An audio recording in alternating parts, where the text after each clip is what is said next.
2 John and 3 John. First of all, 2 John. We're going to start with the exercise on slide 1. What do you think is more important in the Christian life? Truth or love? And then try to think about why that's true. Please pause the video here so you can answer the question.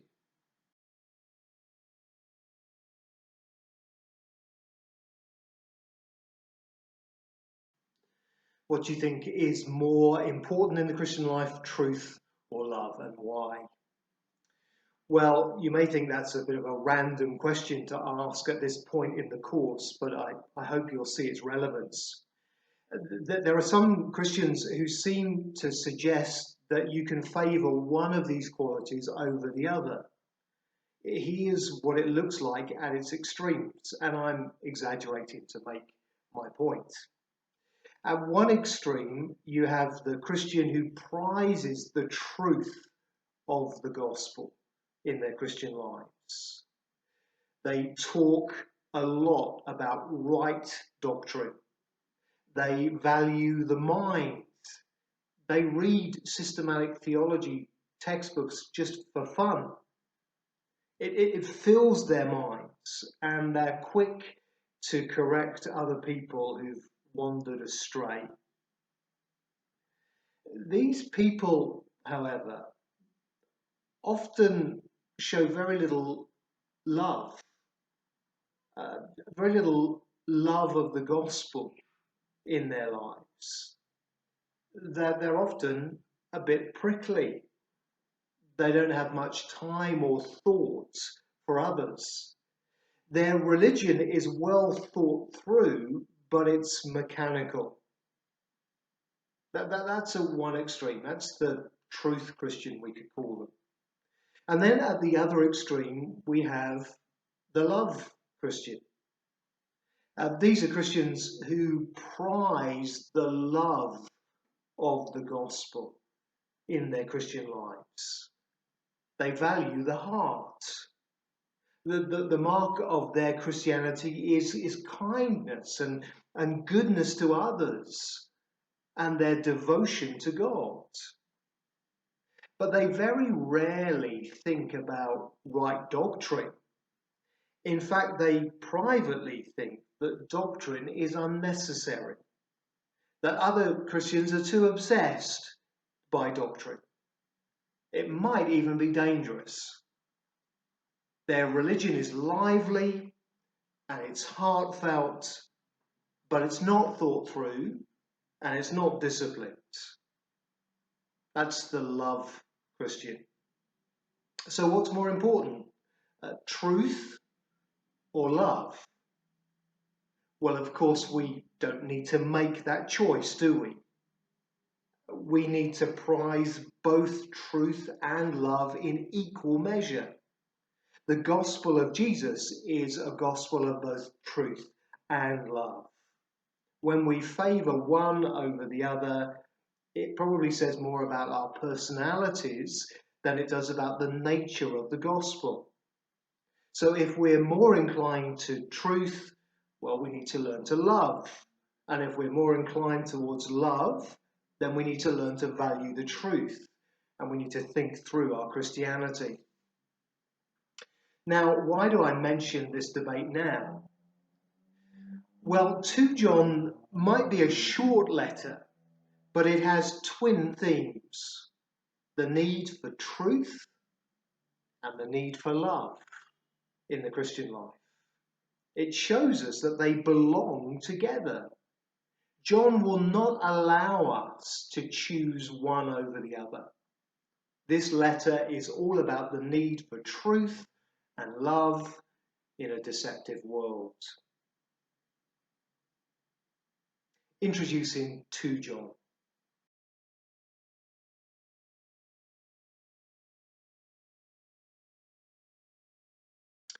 Both 2 and 3 John are written by the elder, we see, from the letters themselves.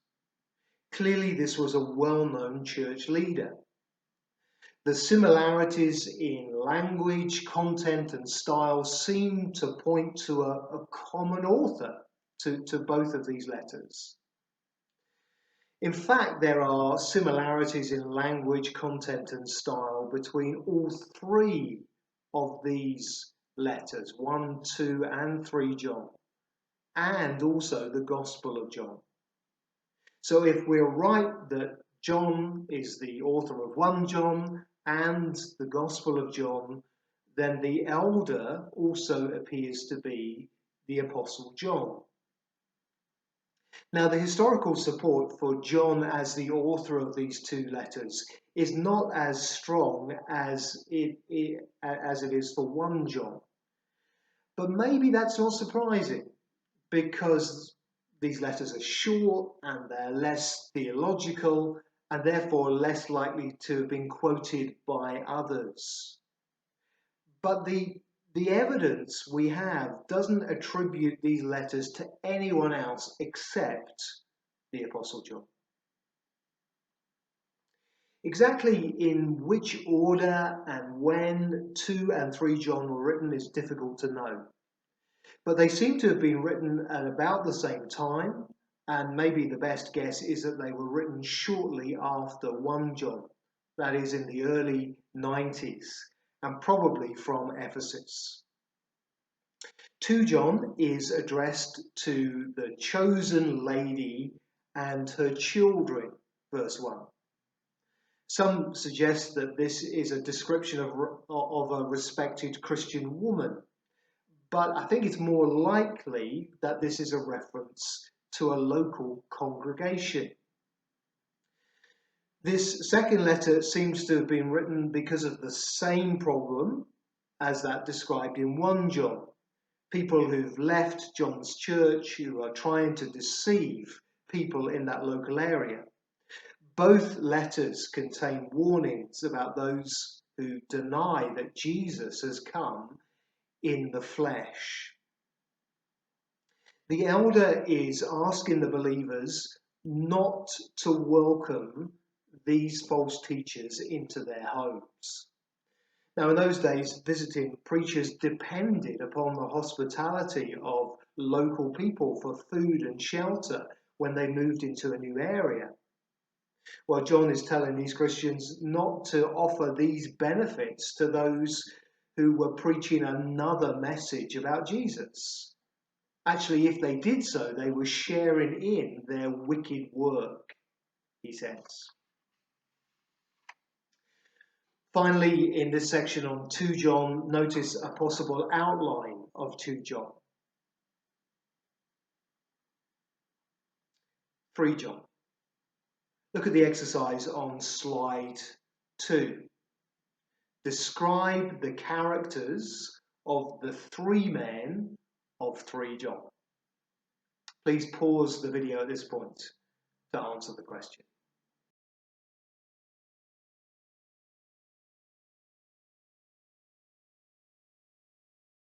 Describe the characters of the 3 men of 3 John. Well, notice 3 John describes the good and bad examples of 3 men, Gaius, Diotrephes, and Demetrius. First of all, there's Gaius. In verse 2, John says that his soul is getting along well. He's progressing spiritually. Verse 3, he's faithful to the truth. Verses 3 to 4, he's walking in the truth. Verse 5, he's faithful in what he's doing for other Christians, even though they're strangers. And then verse 6, he's shown these strangers love, we're told. Notice that Gaius is characterized by both truth and love. Then in contrast, there's Diotrephes. We're told, verse 9, he loves to be first. He'll have nothing to do with John and his colleagues. Verse 10, he gossips maliciously about John and his colleagues. He refuses to welcome other Christians. And verse 10, he even stops other Christians showing them hospitality. and if they do, he excommunicates them. This is a man, it seems, who's a church leader, who would call himself a Christian, but who does not show the characteristics you would expect of someone who has been saved by God's grace. Finally, there's Demetrius. Verse 12, he's spoken of well by everyone. John says that Demetrius is well spoken of by the truth itself, which must mean something like his commitment to the truth of the gospel speaks of his genuine faith. And finally, in verse 12, we see that he's well spoken of by John and his colleagues. Introducing 3 John.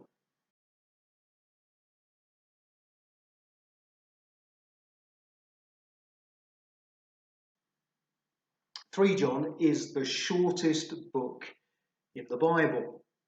And you'll notice that the themes of truth and love are also mentioned in this short letter. This is a personal letter to a man called Gaius, whom the elder says in verse 1, he loved in the truth. In other words, he loved him as a dear Christian brother. Again, we don't know which church Gaius was part of, but verse 14 contains personal greetings, apparently from one church to another. When he writes peace to you, the you is singular. It refers to Gaius. But that final phrase is the friends here send their greetings, greet the friends there by name. But where exactly the friends were, we don't know. John specifically states that he's writing only a short letter because although he's got much to say, he's hoping to see Gaius soon. He's hoping to see him face to face. So in this letter, John commends the good example of Gaius for his warm hospitality to some visiting Christians, probably gospel teachers. That in contrast to Diotrephes. John has written to him, but he refuses to welcome John and his colleagues and other believers. He spreads malicious rumours about them. When John comes, he says he will call attention to what Diotrephes is doing. Now, in some ways, this situation is the exact opposite of 2 John. There, the elder tells the Christians not to welcome the false teachers.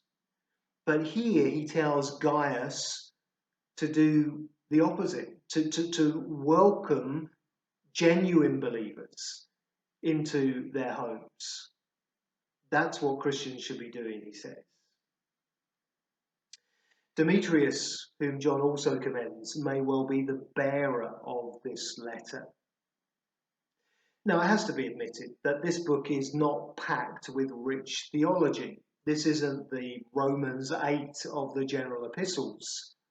But that doesn't mean it should be ignored, as it often is. Its value for us as Christians is that of example. As we saw in this letter, John describes 3 men, Gaius, Diotrephes, Demetrius. And it's their examples, good and bad, that instruct us about godly Christian character. Finally, in your notes, notice a possible outline of 3 John.